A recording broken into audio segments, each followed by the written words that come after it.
Assalamu alaykum. Hürmetlik, muhterem, aziz Şarkı Türkistanlık qarindoshlar. Aldı bilen bolsunlarga men kechiringlar. Tünigen video neşir günümde psixik qalaymaqanchilik yoki qatalangsizligimdan tamamen unutib qopdiman. Onun uchun kechiringlar. Ko'rib turayotganingizdek, bugungi tema aldinqisining davomi. Xitoyning Yevrasiya strategiyasining 5-qismi. Bu qitimqi bölümde Xitoy-İran munosabatlarining tarixiy taraqqiyoti haqida to'xtalamiz. Ko'rib turayotganinglar xaritadagi İran. Üstüde Kaspir dengizi, astida Paris qo'ltig'i.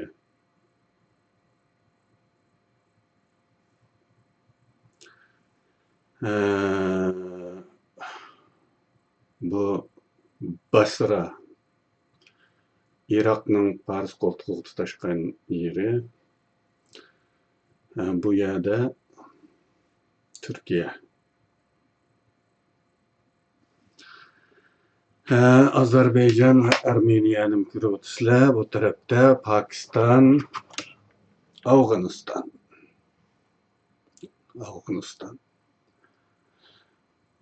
Afg'onistonning Vaxan koridorining uchida Sharq Turkiston bor. Uni tasavvur qila olasizlar, men xaritaga botmadi.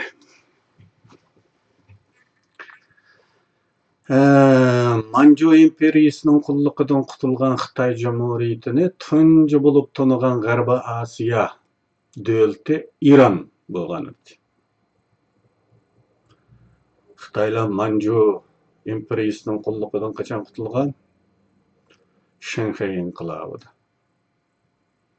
1911-yil, 12-yil.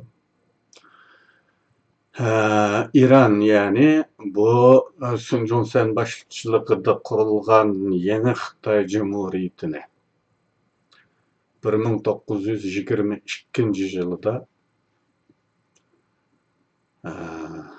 diplomatiyasini başlagan Xitoylar bilan 49 yılga kelganda kommunistlarning taxtga chiqishi munosabati bilan munosabati uzilgan. Koreya urushida Xitoylarning tajovuzchi tabiati tufaylidan Birleşmiş Milletler Teşkilatı'da Xitoyga qarshi ovoz bergan. İran'da Riza Shah Pahlavi taxtda bo'lgan muddatda Xitoy-İran munosabatlari izchil yaxshi bo'lmadi. Chunki Riza Shah g'arbparast bo'lg'achqa Xitoylar İranni dushman tizimligiga kirgizib olgandi. 60-yillardan boshlab Xitoylar tashqi diplomatiyada nurg'un o'zgarishlarni olib bordi. Yoki shunga majbur bo'ldi. Nima uchun majbur bo'ldi? Sovet ittifoqi bilan munosabatlar buzilishga boshladi. 60-yillarning boshida buzildi.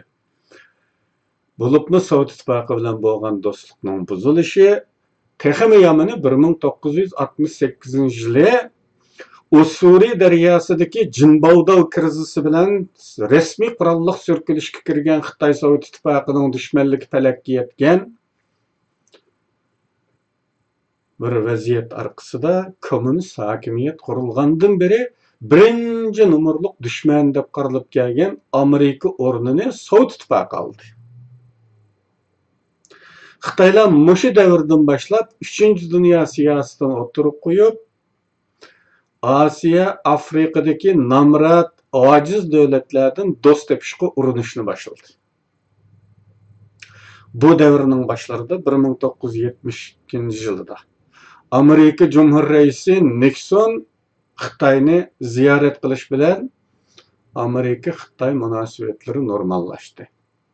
Nixonning bir qizi 1949 yıl 10. ayının 1. günü tug'ilibdi.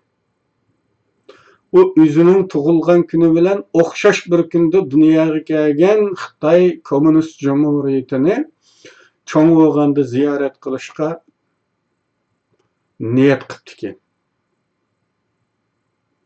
Shunlashqa Nixon shu qizini bilib kelgan. Ba'zilarning deyishida qizining ching turib olishi bilan ajoyib bormasam bo'lmaydi meni appa deyishi bilan bu munosabatning boshlanishiga sabab bo'lgan deb qaraydi.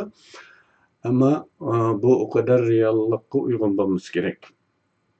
Bu munosabatning boshlanishi G'arb kapitalizmining Xitoyning nupusiga bo'lgan qizg'inligi.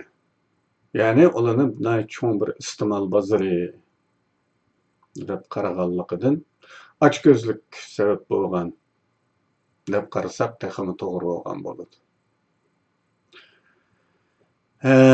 Xitoy-Amerika munosabatlari normallashdi dedik.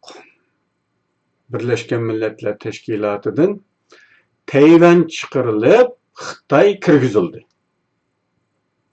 Ya'ni bugungi Xitoyning vaziyatini maydonga keltiruvchi Amerika. Amerika hamda bu boqni tozlay olamdi, tozlay olmamdi. Masala bu yerda. Xitoylar Birlashgan Millatlar Tashkilotiga kirgizilib qolmay 5 doimiy a'zoning biri bo'ldi. Xitoyning a'zo bo'lishini ovoz qo'yganda Iran huquqidan voz kechish tutumida bo'lgan edi. Xitoylar Iranni G'arbiy Janubiy Osiyoda Sovet ittifoqining kengaymichiligiga qarshi eng cho'ng to'salg'u deb qaradi. Chunki u vaqtda Rizo Shah Pahlaviyning davrida İran armiyasi nayt kuchli hisoblanadi O'rta Sharq, G'arbiy Janubiy Osiyo taraflarida. Ya'ni Arab dengizining jandarmasi degan nomi bo'lgan. İran armiyasining. 1978 yılda Hua Guofeng 2 yıl taxt o'tgan Mao Zedong Altın nur chaqnab turgan 6 xat bilan siz ish boshqursangiz men xotirjam bo'laman degan 6 xat bilan o'rniga tayin qilgan yoki tayin qilgandek bo'lib olgan Hua Guofeng İran'ı ziyaret kıldı.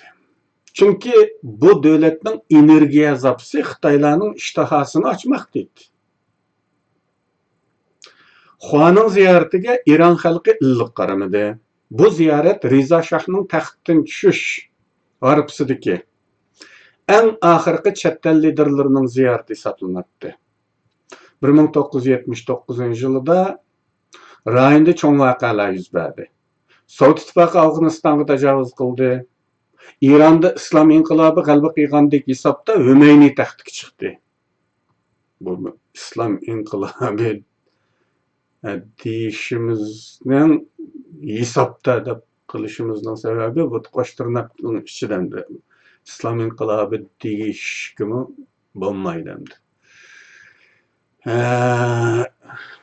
Xitoylar Sovet ittifoqining Afg'onistonni ishg'ol qilishi o'zlarining milliy bexatarlik uchun tahdid deb qarag'achqa, chunki Sovet ittifoqining iskanjasiga tushib qoladi Xitoylar.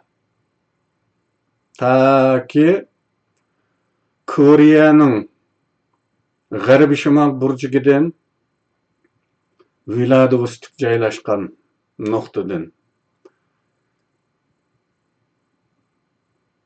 demoqchi bir miqcha Xitoy imperiyasining butun atrofi Sovet ittifoqi bilan yoki Sovet ittifoqining qo'richqi bo'lib qolgan davlatlar bilan qo'rishilib qolyapti. Faqatla Pokistonni bir koridorni mustasno qilganda.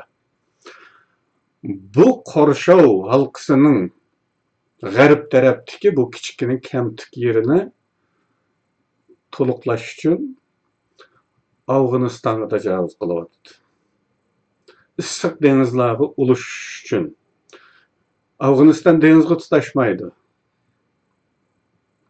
Ko'rilayotgani buki, Afganistan bilan qanoat qilib o'tmaydi Sovet ittifoqi.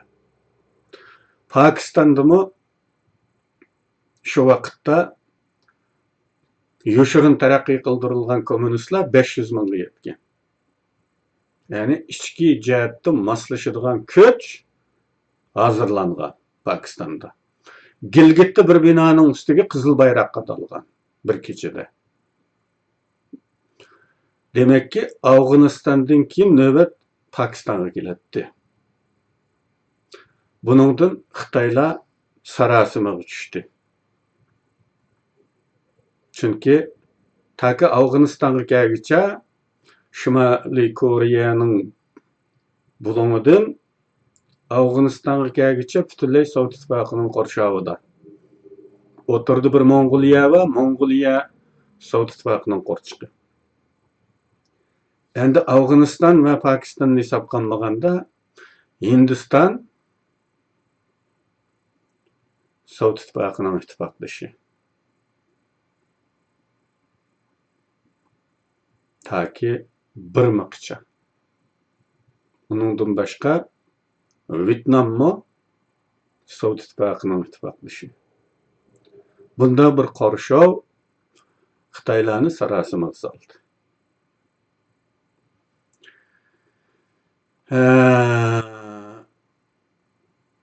Buni tahdid deb qarag'achqa Amerikaning usti yepiq Afg'oniston sepiga ketildi.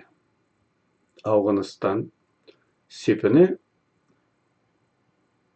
Amerika mutaxassis va logistik yordam bilan ta'minlagan ayni vaqtda. Xitoylar bu sepga qatilish uchun ayni vaqtda birdilla Sharq Turkistonda bir diniy azodlik havasi estiydi. İslam dünyasıga issiq ko'rinish uchun öy-öylarda echilayotgan diniy maktablarga, kurslarga ko'z yumdi. Hatta o'zi bir tarafdan madaniyat inqilobida chaqib etilgan masjidlarni to'lab bergan qilib pul verdi. Masjid salishga. Devletlerinin siyaseti manımanda oldu qarindoshlar. Ba'zilaringlar bek sado o'ylaysizlar.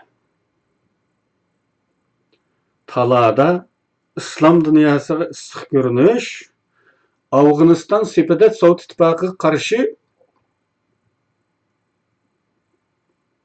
taraf tutish uchun ishchida Sharq Turkistonda bu kadar diniy kengchilikni yo'l qo'ydi. İslam do'sti, musulmon do'sti bo'lib ko'rinish uchun, bir obraz yaratish uchun va muvaffaqiyatli holda Amerikaning Afg'oniston sepiga ketildi. Ba'zi logistik desteklar Sharq Turkiston tarafdan to'shilishga boshladi. Masalan, ba'zilaringlar asliga olishinglar mumkin. Mamlakatimizdan jiq xechir to'plab Afg'onistonga yo'llangan.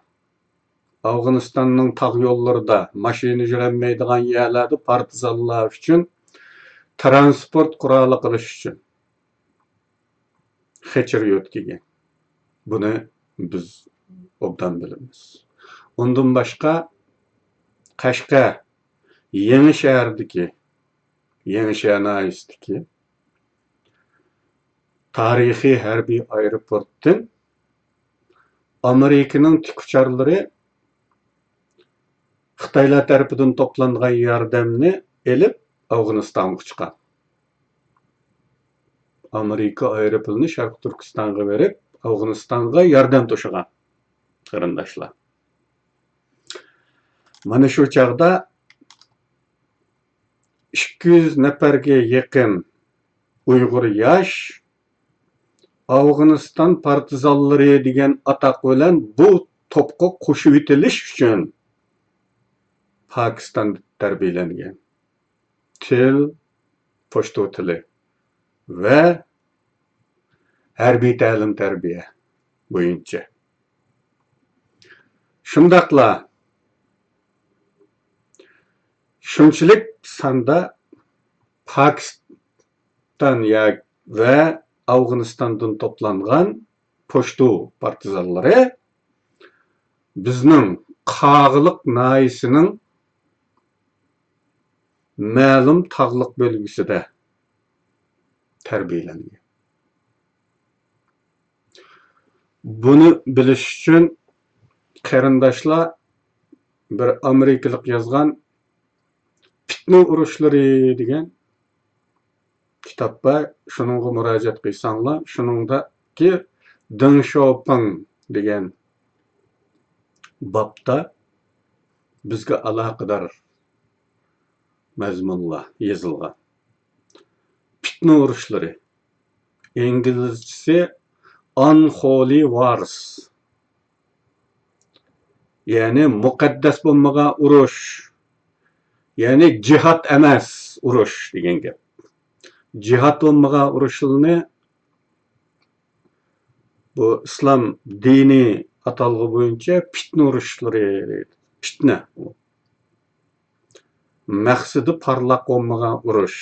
Shaxsiy g'oya, shaxsiy qora niyat uchun qilingan urush degan urushlar. Jihad hisoblanmaydigan urushlar fitna urushlari deyildi. Bu kitobning ismi fitna urushlari. Mana shu davr Xitoylarning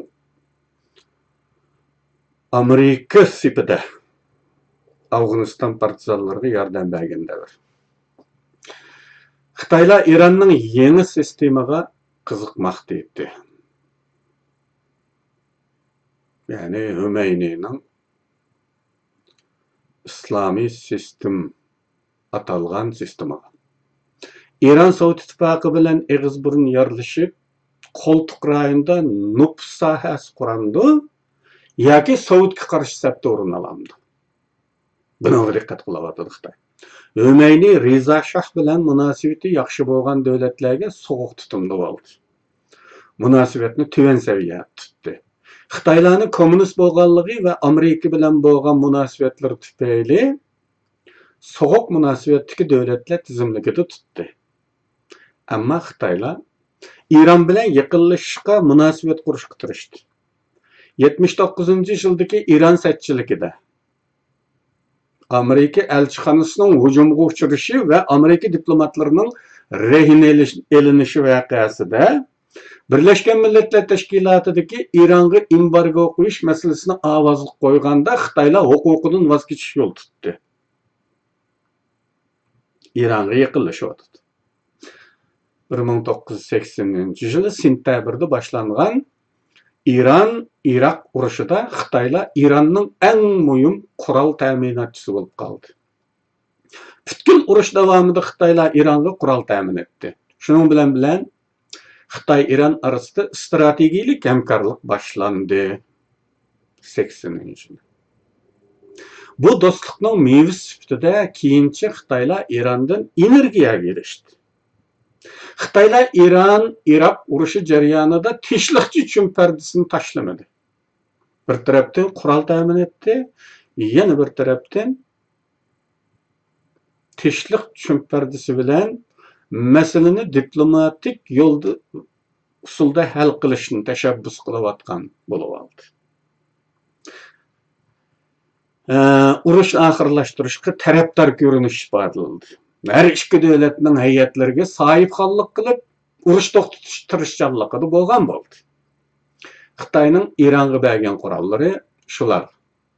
Urush jarayonida Xitoylar İranga minglarcha tanka, Bronovik, yani zirhli, top o'qi, yüzlerce yerdan havadan havoga qo'yib beriladigan boshqariladigan bomba va minglarcha tankga qarshi boshqariladigan bomba qatorli qurollarni sotgan edi.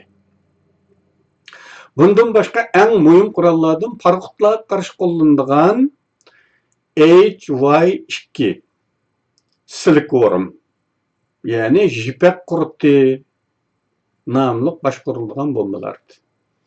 Bular Xitay tarafından 86 yılda İran'a verilgen idi. Bundan başka C-801 başkurulduğan bomba sistemiydi. 1991 yıldan ki koltuk uruşudan keyin İran flotunun zamanaviylaştırılışı üçün Xitaydan texmi ilgar C-802 başkurulduğan bomba sistemleri setip aldı. Hem bularni Arab yerim aralının şarkıdaki bir aralga orunlaştırdı. Koltuktaki bir aralga. Bu bombalar hemmeden bek Amerika'nın karşılığını keltirip çıkardı. Çünkü bu bombalar Amerika'nın Pars koltuğundaki güçlerine tehdit idi. Xitaylar Amerika'nın besim bilen İran'a başkurulduğan bomba setişini toxtatganlığını jakalagan bolsa-mu, M9 ve M11 başkurulduğan bombalarını davam kısatdı. Anı toxtattık da başkasını sat. Bundan başka İsfahandaki başkurulduğan bomba zavutunun kuruluşuna yardım verdi. Yeni bir taraftan Xitaylar İran'ın Sucud başkurulduğan bomba projesine yardım verdi. İran Sucud başkurulduğan bombalarını İran 130 ve Mushak 160 namlarda yeniden işlep çıkardı. 1000 ve 1500 kilometrlik menzilge ega zilzal sınıfı, yani yetevreş, zelzele Arapçadaki zilzal sınıfı qattiq yıkılgılık başkurulduğan bomba yasaşta Xitaylar texnik jihatdan yordam berdi. Şu an kadar İran'da 400 kadar Xitay ve Rus harbiy texniklar vazifa ötmekte. Xitay-İran arasındaki yadro hemkarlık. İki devlet arasındaki yadro hemkarlık 1980 yıllarının oturullarına kadar bir tarihga ega. Bunun ötmüşünü sürüştükiyse 80 yıllarının otursuğa ketidi. Bu mezgilde Xitaylar İran bilen bir maxfiy kelishim, yadro hemkarlık kelishimi imzalagan. Bu kelishimning ro'yiga binoan Xitaylar İran'ның yadro mutaxassislarini yetishtirib berishga boshlagan.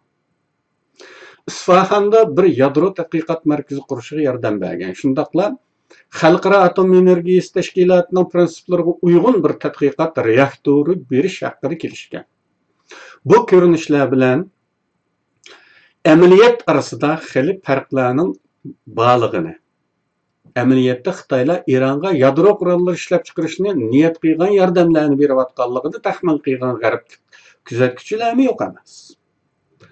Ama Xitaylar 1990 yıllarının başında bundaq qarashlarning hammani inkar qilib, İran bilan arasida hech qanday yadro hamkorlikning yo'qligini bayon qildi.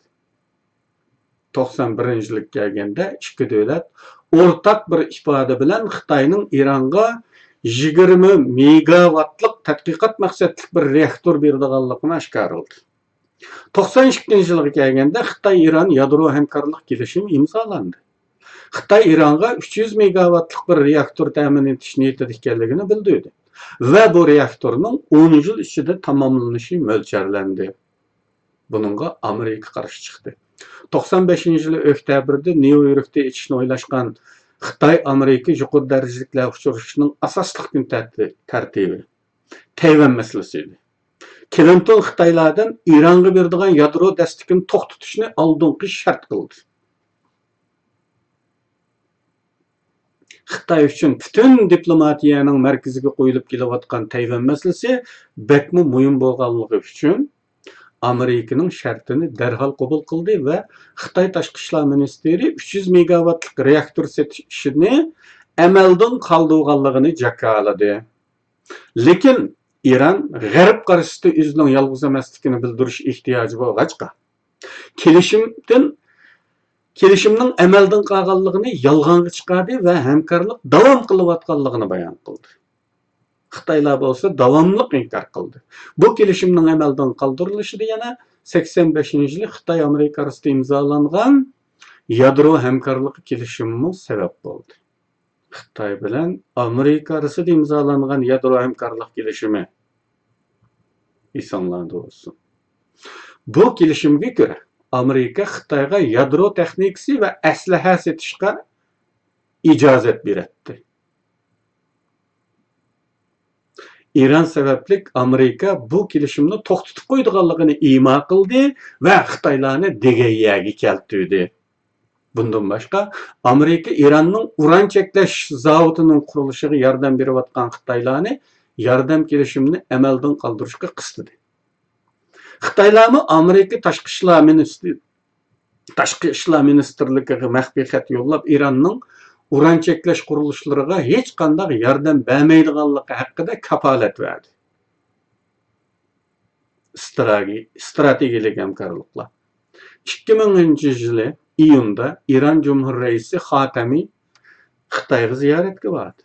Bu ziyoratda Xitoy va İran o'rtaq bir axborot e'lon qilishdi. Taraflar energiya, qatnash, aloqa, bilim, texnika, sanoat, bankchilik, sayohat, yezigiligi va konchilik qatorliq turlarda hamkorlik kelishimlari imzoladi. Xatami bir Xitoy siyosatini qo'llaydiganligini, bir Xitoy siyosati deganda Tayvanni e'tirof qilmayman degan gap. Tayvanning Xitoyning ayrilmas bir partisi ekanligini bildirdi. Şu anlarda. Yani bu sözler sözlenayotgan qaysi zamanda 2006. Şu anlarda deganimiz 2006-yılga kelganda Xitoyning energiya ehtiyojining 13%ni İran ta'minlamoqda. 2004'te Xitoy İran bilan 100 milyard dollarlik neft va tabiiy gaz kelishimi qildi. Bunun bilan birga yadavaran neft tikining taraqqiy qilinishida. Chunki embargodan keyin Xitoy İranning neft cheklash zavodlari intayin eskib ketgan, qalaqlashib ketgan. Hozirgi yangi taraqqiyotlarning bekkeyinde qolgan modisi o'tgan. Yadavaran neft tikining taraqqiy qildirilishida Xitoylar yordam berdiganligi haqida va'da berdi. Xitoy İrandan 25 yıllık 20 milyard dollar qimmatida suyuqlantirilgan gazı elish kelishimi qildi. Bunun bilan kelajak 25 yıl Xitoy-İran munosabatlari kafolatga erishgan bo'ldi. Bundan boshqa Xitoy İranga kompyuter sistemalari, sanoat mahsulotlari sotmoqda. İranlik bir gazet muharririning degani bo'yicha İran Xitoy munosabatlari G'arbning embargosini kag'i yarmas holga tushirib qo'ydi. Xitoylar 1993-yildan beri eshib berayotgan energiya ehtiyojini tashqaridan, bo'libmi O'tir Sharqdan elishga boshlagan. Bularni dengiz yo'llari orqali Xitoyga to'shamoqda. Bu sebepten bu yollarning bexatar bo'lishi Xitoyning davlat mudofaasi uchunmi oldin qo'rinda turadi. Dengiz yo'llarining bexatar bo'lishi. Amerikaning harbiy mavjudligi. Bilisizlar, uzun bir zaman ilgiriki Amerika 7. flotining Malaka bo'g'ziga atrofiga joylashtirilganligi haqida so'zlagan to'q. Bu Xitoyning neft to'shiydigan parxodlari muhaqqaq Malaka bo'g'zidan o'tadi. Uning uchun bu yo'llar bexatar emas demekte. Amerika'nın harbiy mavjudligi deganimizda Amerika'nın Tichokoyan floti, Hind okeanidagi mavjudligi bo'libmi Malaka bo'g'zidek tar bir bo'g'oz atrofida makonlashishi, shundaqla Hindiston floti Xitoyning neft yo'llarini ishonchsiz qilib turgan bir omil. Agar bu yo'llardan ayrilsa, Xitoyning energiya krizisiga chidashlik bergidek boshqa harakat sohasi yo'q. Tashqi kuchlarning aralashishi bilan energiya uzilib qolish ahvollari ko'riladigan bo'lsa, Xitoyning iqtisodiy yukselishlari to'xtaydi. Shuning uchun Xitoy energiya to'sish yo'llarini ko'p xillashtirish urinishlarini qilmoqda.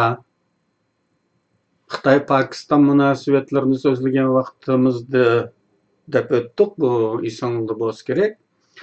Pokiston Xitoyga bir temir yo'l, Sharq Turkistonga tutishadigan bir temir yo'lni taklif qildi. Shundaqla neft turbisi o'rnatishni taklif qildi. Ve xalagan şekilde, xalagan usulda Pakistan'ın topraklarından faydalanışını kapalet verdi. Bu deniz yolları xatarga uçurgan ahvalda bu alternatif bir tallaş, yani zapas, yani bir yol qilib qo'yishning zarurligidan kelib chiqyapti. Bu Pokistondagi yo'l. İran Xitoyning energiya planlarida muhim rol o'ynab qolmay, Xitoyning davlat mudofaa strategiyasining bir bo'limi bo'lgan G'arb Osiyo mudofaa liniyasining eng muhim a'zosi bo'lib qolmoqda. Bu sababdan Xitoy Iranning hurkitkichi bir harbiy qudratga ega bo'lishini orzu qiladi. Hurkitkichi degan boshqalar chaqilishdan qo'rqadigan, chaqilmoqchi bo'lsa-mu sabablar yetarlik, chaqilishni taqozo qiladigan sabablar bo'lsa-mu niyatidan voz kechtiradigan bir qudrat. Arzu qilsa-mu arzusi ko'nglida qoladigan darajadagi bir qudrat. Endi Şanghay Hamkorlik Tashkiloti va İran 2005-yildagi Astana yig'inidan beri İran Şanghay Hamkorlik Tashkilotining kuzatuvchi a'zosi bo'lib kelmoqda. Bugungacha nima uchun İran buncha uzun vaqtdan beri rasmiy a'zo bo'lolmadi? Bu diqqat qilinadigan masala. İranning hozirgi kuzatuvchi a'zolik salohiyati Xitoylar nuqtasidan texmi ko'p kapolati bo'lgan foydali salohiyat bo'lib, deyilganidek kuzatuvchi a'zolarning qaror chiqarishda poyi bo'lmaydi. Hassi bo'lmaydi-yu, ammo tashkilotning prinsiplariga bo'ysunishga, o'zini rasmiy a'zolikka loyiqlashtirishga, shartini to'ldirishga majbur. Ne kadar güzel. Türkiye mi şu yolda? Layıqlışıqqa tirişiyotidir. Bu holat İranni uyunga selishga texmi foydali va İran mavzusida tashkilot har qanday mas'uliyatdanmi qocha oladi. Agar G'arb qarashsida, chunki İran G'arb tarafidan sharning uvusi, yomonlikning uvusi deb e'lon qilindi emasmi? Agar İran bilan G'arbning orasida yangi krizislar borlik kelsa, yangi sachchiliklar borlik kelsa, yangi to'qinishlar borlik kelsa, mas'uliyatni ustiga olmaydi Shanxay Hamkorlik Tashkiloti. U bizning rasmiy a'zosimiz emas deb oladi. İranni rasmiy qabul qilmaslikda İranning G'arb dushmanligi, G'arbning İranni barliq yomonlikning manbasi e'lon qilganligi, bu sababdan İranning dushmanlarini tashkilotning dushmani qilib olishdan saqlanish ekanligi bahona qilinmoqda. Bahona o. Bundan boshqa İran G'arb qarshisida Shanxay Hamkorlik Tashkilotini himoya qilib, elitilla, ya'ni rasmiy a'zo bo'lmay turiblar, ba'zi bayonlarni e'lon qilib, krizisga sabab bo'lgan. Ham tashkilot tarafidan ogohlantirilgan ahvollarmi mavjud. Ama ikki taraf munosabatlarida, ya'ni Xitoy bilan İran munosabatlarida, Shanxay Hamkorlik Tashkilotida emas. Ikki taraf munosabatlarini texmi kuchaytirganligi, hamkorlikni texmi kengaytirganligini bayon qilib keldi. İranning Xitoy tarafidan qurollantirilishi O'rta Sharqdagi Amerika mavjudligiga tahdid hosil qilmoqda. Yani bir taraftan Yevrasiyada bay kültürel ötmüşü bo'lgan. Nima uchun kültürel ötmüşü deymiz? İran dünyanın en kadimi devletlerinin birisi, en kadimi medeniyetinin birisi hesaplandı. Devletçilik eni intayin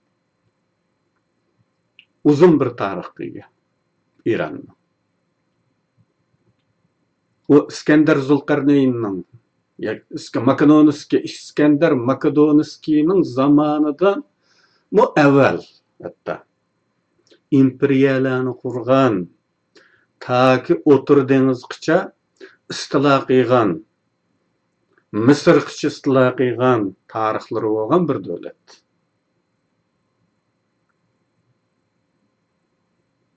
Onun için Avrasiyadaki bay kültürel ötmüşü bo'lgan bir davlat deyilyapti. Dünya Şialarının hamisi mevqesideki İran'ın. Dünya Şialarının hamisi. Yani mumisi. Muminin etrafıga oluşuduğu İran Şialarının mumisi. Şialarının hamisi, mumisi mevqesideki İran'ın Şanghay Hemkarlık Teşkilatı'da buluşu hem rayında hem dünyada. Şialar üstüde Şanghay Hemkarlık Teşkilatı yoki Xitoyning vositalik ta'sir doiri qurishini ta'min etish cho'qim. Şanghay Hemkarlık Teşkilatı İran bilan O'rta Sharq siyosatida aktiv bo'lishni maqsad qilmoqda. İran'ning Iroqdagi Şialar bo'lsin, Livandagi Şialar bo'lsin, homiyligini e'tirof qiladigan tutumda bo'lishi. İran'ning Şanghay Hemkarlık Teşkilatı'da bo'lişi bilan tashkilotga O'rta Sharqda bir bosish eg'izi bo'lib qolishi mumkin. Falastin İsrail meselesinin bir tarafı bo'lgan Hizbullah teşkilatını nazarda tutib, İran bilan bo'lgan munosabatlarni o'ylaydigan bo'lsak, Şanghay Hemkarlık Teşkilatı'nın qandaq rollarni o'ynashni xiyol qilayotganligini tushunish mumkin. Endi İran'ның keyingi zamanlarda avjiga chiqqan, bo'libmi Ahmadinejodning davrida avjiga chiqqan yadro krizisi. İran'da Ahmadinejodning taxtga chiqishi bilan yadro plani yana kun tartibga keldi. Bu hal İran bilan G'arb orasida bir qabohatga aylandi. Amerika masalani Birlashgan Millatlar Tashkiloti bexatarlik komitetiga qo'ydi. Ammo ikki doimiy a'zoning qarshiligida qoldi. Qaysi? Rossiya va Xitoy. Xitoy o'zining tarixiy chumparisi bo'lgan tinchlikchilikni bozorga selib turib oldi. Masalani diplomatiya yo'li bilan hal qilish, qurol kuch ishlatmaslik. Tayvanni Birlashgan Millatlar Tashkilotidan chiqarib yutib Xitoyni kirgizgan Amerika o'zi edi. Yani dehqon bilan yılan hikoyasiga o'xshab ketadi bu. To'nlab qolgan yılanni qo'yniga selib, o'zi ekkelib, isitib eritgan dehqon. Endi chiqib olsa kimning gunohi? Yani o'zi topgan balo edi. Amerika'nın. Amerika hukumati kapitalistlarning ochko'zligidan Xitoydagi cho'ng iste'mol bozorini ochib, texmi ko'p payda ilish niyati uchun qurban bergan deyishgan bo'ladi. U chaqda Xitoyni faqat iste'mol bozori azon emgak kuchi sifatida ko'rgan. Uning uyg'onadiganligini, qudrat topadiganligini va butun dunyoga qarshi ho'kiraydiganligini nazarga olgan emas. Xitoyning bir kun o'zlariga ho'kiraydigan shir bo'lib qolishini mo'ljallanmagan. Yadro krizisi shuni aqllarga keltirdiki, endi Amerika o'zi xohlagan qarorni oldirib, Birlashgan Millatlar Tashkiloti o'zi bilgan harakatni qilolmas bo'ldi. Afg'oniston va Iroq istilasida inkassiz qolgan Xitoylar endi bundan keyingi dunyo ishlarida bundaq tomoshabin bo'lib o'ltiravermaydiganligini, o'yinning prinsiplarini belgilashga qatnashadiganligini ifodalamoqda. Natija shuki, Xitoy-İran munosabati Yevroasiyo tuproqlarining kelishigida muhim rol o'ynaydi. Xitaylar İranni Yevropaga açıldıgan bir darvoza sifatida ko'rmoqda. İranni rayonning nochisi qilish, Amerikaga qarshi voz kechtiruvchi kuch markazi holiga keltirishni orzulash bilan birga, yana İranning g'arb bilan bo'lgan tirkishlari krizislarda mumkin qadar parda qisida qilishning yo'lini tutmoqda. Nima uchun? Rossiyaning g'arbga qanchalik taqobil tura oladiganligini chekib beqishni o'ylamoqda. Haramzada Xitoylar. Xitoyning qarashicha, Rossiya oxir bir kun g'arbning istaklarini qabul qilib, ular degan yerga keladi. Mana shu chaqdan keyin ko'zlar Xitoyga tikiladi. Shunday qilib dunyo siyosatining salmoqi Xitoy ekanligi qabul qilinadi deb o'ylamoqda. İranning Shanxay hamkorlik tashkiloti qabul qilinishi masalasi Xitoyning ichki qismida xeyli ko'p talash-tortishlarga sabab bo'lgan bir masaladir. Xitoy tashqi ishlar ministrligi İranning g'arb dushmanligi sababidan Xitoy-Amerika munosabatlarini qiyin vaziyatga tushirib qo'ydiganligini sabab ko'rsatib, İranning qabuliga qarshi chiqqan edi. Ammo Xitoy liderlari İranning energiya zapasini nazarda tutganda, İranni qo'lga keltirishning buningdanmi yaxshi fursati bo'lmaydi deb qaradi. Chunki İran yolg'iz qolgan, do'stga, madadkorga muhtoj bir vaziyatda ekan, osonlik Xitoylarning quchqig'iga tushadi. Agar İran g'arb qarashida yumshab ketsa, buningdan foydaligini g'arb bo'ladi. İran masalasidami g'arb cho'qni xato soqqan. Diplomatiyadagi bir muvaffaqiyatsizlik deyish mumkin. Amerikaliklar Reza Shah ag'dirilgandan keyingi diniy tusi qo'yiq hokimiyatning xalq tarafidan ko'p o'tmayla tashlab etilganligini mo'ljarlagan. Bu xato mo'ljarlarga asosan belgilangan siyosatlar tufayli İran xalqining Amerikaga nafrati kuchaygan. Bu hol ularni hukumatni ag'dirishga emas, hukumat atrofiga uyushishga undigan omil bo'lib qoldi.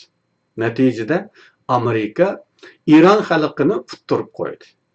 Mana bu hol Rossiya va Xitoyning İranni utishiga foydali fursat ta'min etgan edi.